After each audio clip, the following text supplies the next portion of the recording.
The Chinese fans are yearning for David Beckham to play in China, but I very much doubt the dream would come true. All right, thank you. Bye-bye. That's another two-way for BBC Sport in Salford.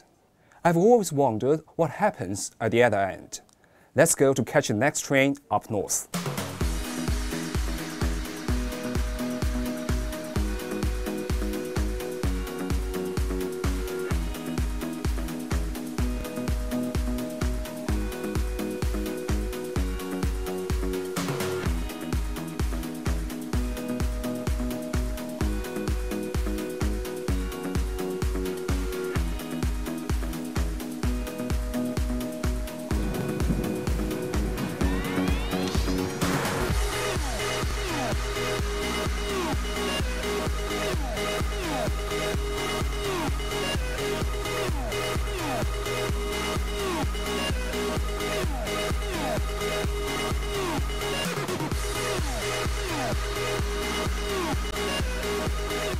Three hours later, 200 miles door to door, here we are. This is the BBC Sport in Salford.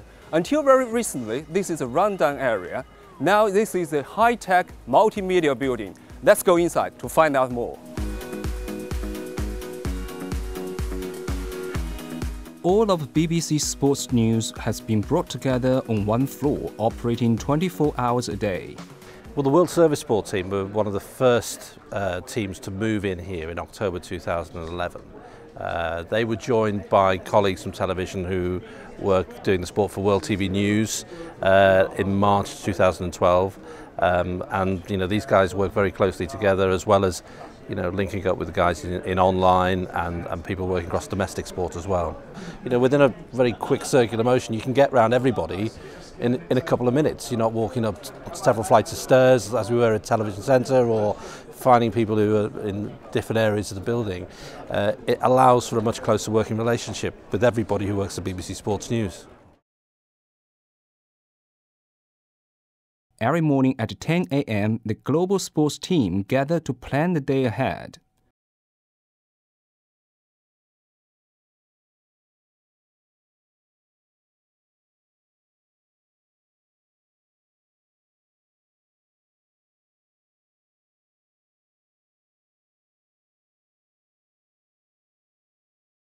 Ed, you find catching up with Daniel? I'll give Daniel a call.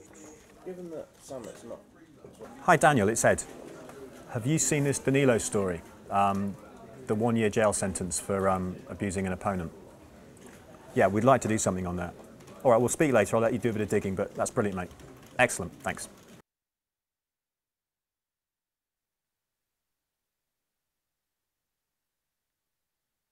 What did Danilo have to say about the original incident? Remind us of that. Well, Danilo, right after the game, he went to the police station and he voluntarily, with his lawyer, confirmed the abuse. And back then he said that it was actually a normal thing that this happens during the game. During my visit here, I bumped into David Stead, the global sports editor for languages, who is based at the new broadcasting house.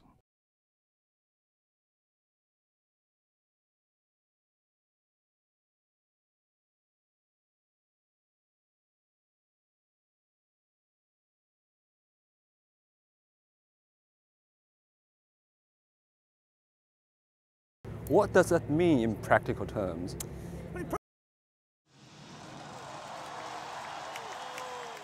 Germany later. Sorry to Nigeria that she just picked themselves up.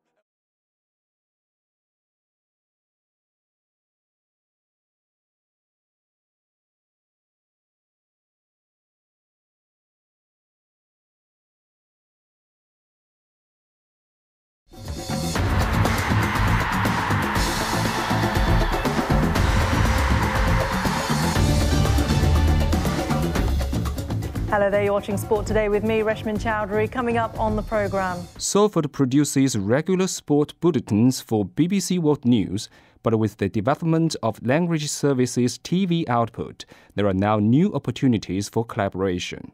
With more language producers and journalists around the world getting more training, more kits, more TV experience and opportunities. That's the sort of thing we want people to focus on, going out there and filming the big sports stories, the big interviews, the people we want to talk to, and that's obviously stuff that can then be fed back to us. You know, it's all about people cooperating together, and the more people are going out and doing stuff, the more of a show their work will get, certainly with us as well. And through better communication and cooperation with each other, it should help us avoiding issues such as a language service having an interview with a great guest that we know nothing about. It's all about cooperation and working together. Nothing's going to slip through the cracks.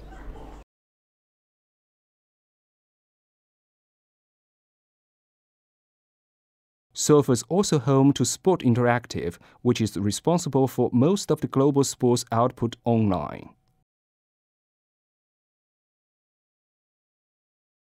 Several language service journalists, such as those from BBC Africa, contribute to online, but there is a desire for closer cooperation. It's a real two-way street for us. We know that lots of people in language services and staff around the BBC are using us as like their sports news agency. That's brilliant. They're taking our content and translating it, but we want it to come the other way as well.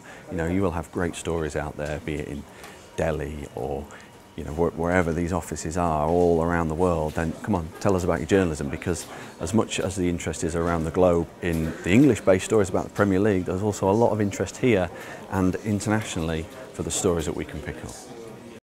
So if I have an idea that I think sport would be interested in, what should I do next? I think probably the first port of call is to think about where's the best place for the story. Whether it works better as a feature within our weekend sports programming, which is obviously very busy with match commentary and everything else. Does it work as maybe a 6-minute feature in world football? Or is it something we might want to put in our Sport Todays, which are half-hour programmes which go out every day between Monday and Friday? And once you think about where the first part is, maybe speak to either myself or the assistant editor or our planning editor about how we're going to get it here, who we need to work with, and who should be speaking to each other. So that's a quick guide to BBC Sport in Salford. I hope it has given you a better understanding about how it works. Let's work together to make the best possible sports news for our audience. As for me, who knows that one day I might be the first Chinese sports presenter on BBC World News.